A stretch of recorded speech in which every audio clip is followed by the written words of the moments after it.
ঔষধের অস্বাভাবিক মূল্যবৃদ্ধির বিষয়টাকে চ্যালেঞ্জ করে কনজিউমার অ্যাসোসিয়েশন অফ বাংলাদেশের পক্ষ থেকে আমরা একটি রিট আবেদন করি মহামান্য হাইকোর্ট বিভাগে। সেই হাইকোর্ট বিভাগের রিটের পরিপ্রেক্ষিতে 29শে এপ্রিল 2024 রুলি সভায় যে রুলের মূল বক্তব্য সারবক্তব্য ছিল এটা যে সকল প্রকার ওষুধের মূল্য সরকার কেন নির্ধারণ করবে না।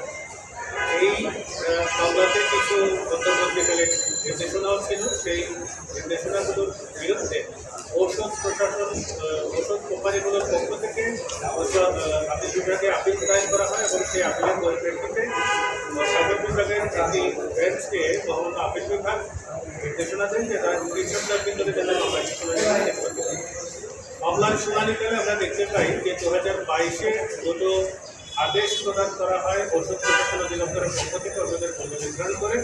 এগুলো আসলে কোম্পানিগুলো বিক্রি করে আসছিল এবং এতে ঔষধ প্রশাসন অধিদপ্তরের কার্যত কোনো রকমের কোনো ভূমিকা ছিল না। সেই এবং যে আইনের অধীনে তারা করেছেন 1982 সালের একটি অধ্যাদেশ আছে ঔষধ নিয়ন্ত্রণ অধ্যাদেশ। সেই অধ্যাদেশে বলা ছিল যে গ্যাজেটের মধ্যে তালিকা প্রকাশ করে সেই তালিকা অনুযায়ী মূল্য নির্ধারণ করতে হবে। সেটা না করার জন্য বৈধ আদেশকেও উপযুক্ত করা চাই সেটার পরিপ্রেক্ষিতে উচ্চ আদালতে আজ আসেননি। আগে পরবর্তীতে আমরা এই মামলার শুনানিতে দেখতে পাই যে 2023 যে ওষুধ এবং কসমেটিক্স ট্যাক্স যেটা হয়েছে সেটা 30 ধারার মধ্যে এমন কিছু উপাদান আছে যেটার ফলে সরকার সবগুলো ওষুধের মূল্য নির্ধারণ করবে না এরকম একটি নির্দেশনা দেওয়া আছে। যে সকল ওষুধের মূল্য নির্ধারণ করবে হিসেবে একটা মামলা ব্যবহার করা হয়েছে। আমাদের বক্তব্য ছিল যে সকল পক্ষে আইনে যেটা বোঝানো হচ্ছে তাকে আসলে সকল ওষুধের মূল্য নির্ধারণ করার বিষয়টি আসছে না।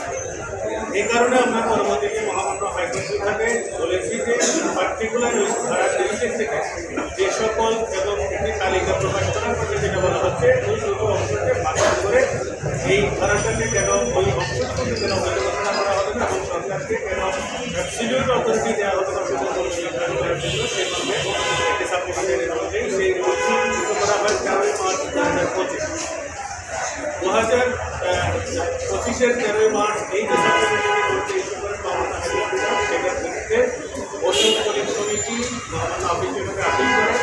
আপিলের শুনানি শেষে মহামান্য আপিল বিভাগ আজকে আপিল খারিজ করে দিয়েছেন এবং সেখানে মূল যে আর্গুমেন্টটা ছিল সেটা হচ্ছে শুনানির জন্য যে বেঞ্চকে পাওয়ার নির্ধারণ করা হয়েছে যে পাওয়ার ছিল না